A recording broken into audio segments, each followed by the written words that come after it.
আজকের ডব্লিউপিএল ফাইনালটা নিয়ে কথা বলতে গেলে সরাসরি স্কোর লাইন দিয়ে শুরু করা যায় না, কারণ এই ম্যাচটা শুধু জয় বা পরাজয়ের নয়, এটা ছিল সময়, ধৈর্য আর ধারাবাহিকতার গল্প। RCB royal Challengers Bengaluru. আজ ম্যাচ শেষে অনেকেই বলছে ওরা আর শুধু চ্যালেঞ্জার্স নয়, ওরা এখন রয়্যাল চ্যাম্পিয়ন্স বেঙ্গালুরু।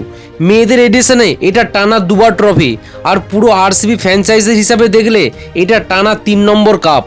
এটা আর শুধু ভাগ্য বলে এড়িয়ে দেওয়া যায় না, এটাই প্রমাণ করে আরসিবি এখন একটা কনসিস্টেন্ট প্রেসার রেডি ফ্র্যাঞ্চাইজ। এবার আসি ম্যাচের কথায়। প্রথম ইনিংসে দিল্লি ক্যাপিটালস ব্যাট করতে নেমে তো কার্যত আগুন লাগিয়ে দিল। 203 4 উইকেটে 20 ওভার শেষে। ফাইনালের মঞ্চে এই স্কোরটার মানে কি? মানে চেস করা দলের উপর একটা বিরাট মানসিক চাপ। আর দিল্লির ক্ষেত্রে এই ইনিংসটার গুরুত্ব আলাদাই ছিল, কারণ ডিসি টানা 4 বার ফাইনালে উঠেছে, 4 বার। কিন্তু একটা কঠিন সত্যও আছে, এখনো পর্যন্ত একটাও ট্রফি জেতা হয়নি।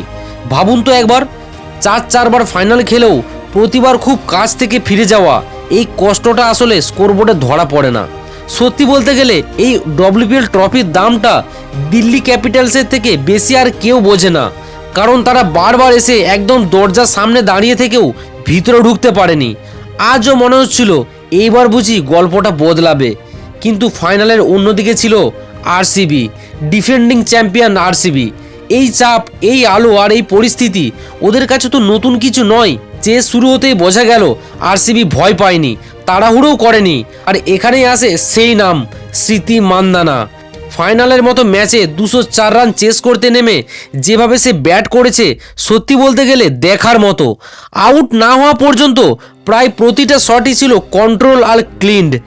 একটা অযথা ঝুঁকি নয়, একটাও মিস টাইম নয়। এটা পাওয়ার হিটিং না, এটা ছিল মান্দানার পিওর ক্লাস।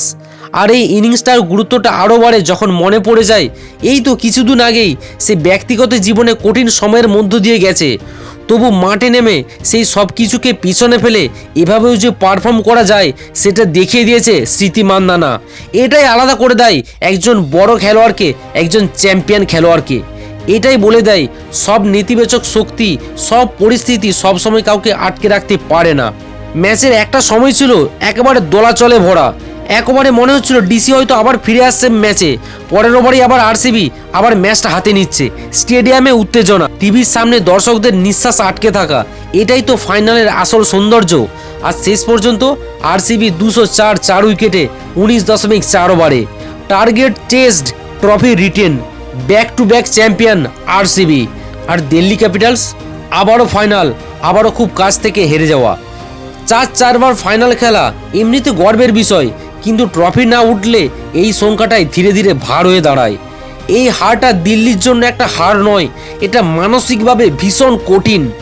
এই ফাইনালটা আবারও প্রমাণ করলো ক্রিকেট শুধু স্কিলের খেলা নয়, এটা ধারাবাহিকতা, মাথা ঠান্ডা রাখা আর চাপ সামলানোর খেলাও। আরসিবি আজ দেখিয়ে দিল কেন তারা রয়্যাল কনসিস্টেন্ট বেঙ্গালুরু, আর দিল্লি দেখিয়ে দিল কতটা নির্মম হতে পারে এই খেলাটা। Well played RCB, well played স্মৃতি মান্দানা। তোমাদের কি মনে হয় দিল্লি কি কোনো দিনও এই ট্রফির খরা কাটাতে পারবে, নাকি ধারাবাহিকতায় শেষ পর্যন্ত সব কিছু ঠিক করে দেবে? কমেন্টে অবশ্যই জানিও।